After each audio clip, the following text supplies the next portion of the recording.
You step outside into a blinding white silence. Your breath freezes instantly in the air. The wind howling across the endless expanse of the tundra cuts through you like glass. You pull your modern jacket tight. How long do you think you would last? You might assume you would freeze within a few hours. You might picture yourself helpless against the vast, shifting glaciers. But for roughly 100,000 years, your direct ancestors did not just survive the last glacial period. They absolutely conquered it. Today, a single heavy winter snowstorm can shut down an entire modern city. It cuts power lines, freezes pipes, and strands thousands of people in their homes. Yet during the last glacial maximum, global temperatures plummeted drastically. The world was cold, dry, and terrifyingly volatile. Despite this, early humans expanded their territories across the globe. They walked right into the teeth of the freeze. How did a hairless, clawless tropical primate manage to dominate the frozen world? The answer lies inside your own body. Your physical survival system is a direct inheritance from the tundra. When you get cold, your tiny blood vessels instantly constrict. This process is called vasoconstriction, which narrows your outer blood pathways to pull your warm blood deep into your core. Your body prioritizes your vital organs over your cold fingers. It is a brilliant, automated survival strategy. Do you know where this system was perfected? It was forged in the deep freeze of the Pleistocene epoch, the geological age of the ice cycles. Your ancestors also possessed a hidden biological weapon. They carried high amounts of brown adipose tissue, which is commonly known as brown fat.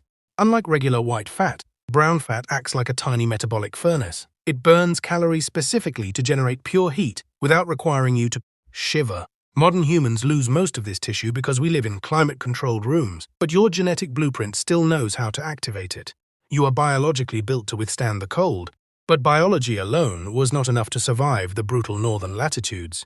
Your ancestors needed technology. For many years, popular culture portrayed early humans as crude cavemen draped loosely in raw, heavy animal pelts. This image is completely wrong. If you wore a loose, unstitched animal hide in an Arctic blizzard, the wind would blow right underneath it. The sweat from your body would trap moisture against your skin. You would develop hypothermia and die within a single night. To see how humans actually dressed, we must look at the remarkable archaeological site of Sunghir in modern-day Russia. At this site, researchers uncovered the graves of humans who lived roughly 34,000 years ago. The skeletons were covered in thousands of meticulously carved ivory beads. Dr. Olga Sofer and other prominent archaeologists analyzed the precise placement of these beads. They discovered something astonishing. The beads were originally stitched directly onto tight, form-fitting trousers, shirts, and heavy boots. Your ancestors had invented tailored clothing. They used thin bone needles with bored eyes to sew multi-layered outfits. They wore soft fur inner linings to trap a pocket of warm air against the skin. They used thick, waterproof leather outer shells to deflect the freezing wind. They even designed hood linings made of wolverine fur because it naturally repels frost from human breath. It was an engineering marvel. Would you feel cold in an outfit designed that perfectly? Finding shelter was your next grand challenge.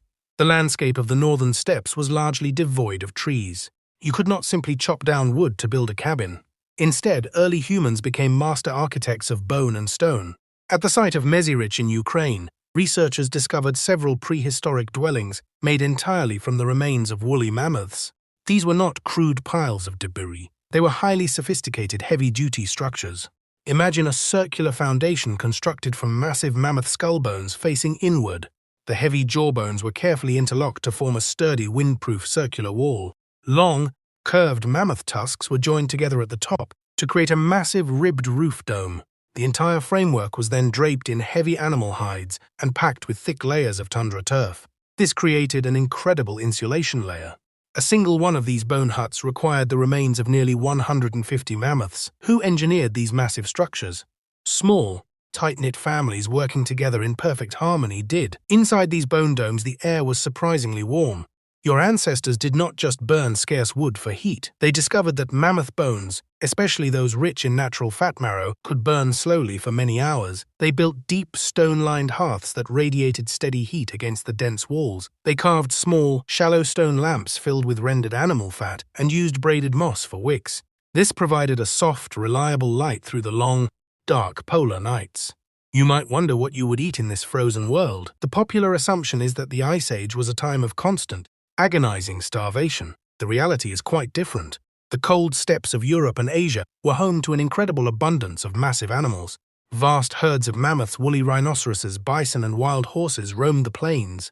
This unique ecosystem is known to science as the Mammoth Steppe. It was one of the most productive hunting grounds in human history. In many ways, the Ice Age acted as a massive, continent-sized refrigerator.